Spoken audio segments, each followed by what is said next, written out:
का पढ़ लो? आज हम ई पढ़नी है पापा कि हमार देश 15 अगस्त के आजाद भइल रहे। देश तो 15 अगस्त के आजाद हो गए, पता न हमनी के कब आजादी मिली। नमस्कार दोस्तों, स्वागत है आप सभी का हमारे YouTube चैनल फिल्मी एंटरटेनमेंट वाला में। दोस्तों आज की इस वीडियो में हम बात करने वाले हैं फसल भोजपुरी फिल्म के कंफर्म रिलीज डेट के बारे में। साथ ही साथ हम बात करेंगे फिल्म के बजट के भी बारे में, तो वीडियो को पूरा जरूर देखिएगा। दोस्तों फसल ये एक एक्शन, फैमिली ड्रामा और देशभक्ति से भरपूर फिल्म है। फिल्म के स्टार कास्ट में नजर आएंगे भोजपुरी के जुबली स्टार दिनेश दाल, यादव निरहुआ, आम्रपाली दुबे, संजय पांडे, विनीत विशाल और आयाज खान। फिल्म को प्रोड्यूस किया है प्रेम राय ने। फिल्म की स्टोरी को लिखा है और फिल्म को डायरेक्ट किया है पराग पाटिल ने, जिनकी एज ए डायरेक्टर के रूप में भोजपुरी के जुबली स्टार दिनेश दाल, यादव निरहुआ के साथ ये इनकी दूसरी फिल्म है। इससे पहले पराग पाटिल जुबली स्टार दिनेश दाल, यादव निरहुआ को लेकर सबका बाप, अंगूठा छाप जैसी फिल्मों को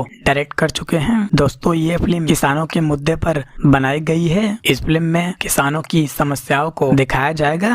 आपको बता दें कि ये फिल्म रिलीज होने वाली है 16 फरवरी से। जी हाँ दोस्तों, 16 फरवरी से इस फिल्म को पूरे ऑल ओवर इंडिया में एक साथ रिलीज किया जाएगा। बात करें फिल्म के बजट के बारे में तो इस फिल्म का बजट लगभग 3 करोड़ रखा गया है। तो दोस्तों आपको क्या लगता है, ये फिल्म हिट होगी, सुपर हिट होगी या ब्लॉकबस्टर होगी या फिर ऑल टाइम ब्लॉकबस्टर होगी? नीचे दिए गए कमेंट बॉक्स में जरूर बताइए।